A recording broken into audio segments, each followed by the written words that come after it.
U Nikyho si vážim jeho konzistentnosť, hraničiacu s tvrdohlavosťou. Proste takto to je a inak to nebude. Veľmi sa mi páči jeho chuť po vzdelávaní.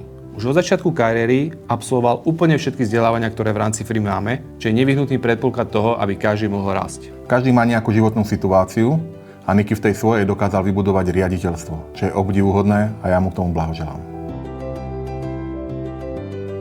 Som veľmi rád, že Nikymu sa podarilo konečne osnovať 2-3 kancelárie ešte úplne na cudzom území, miesto Košice. Skoro už roka pol je tam a dosiahol úspech, ktorý sa dlhú dobu snažil dosiahnuť. A to ma veľmi teší, že teraz je úspešný, že postúpil vo funkcii, že si vytvoril nov kolektív, by som povedal, nastúpil na úspešnú cestu.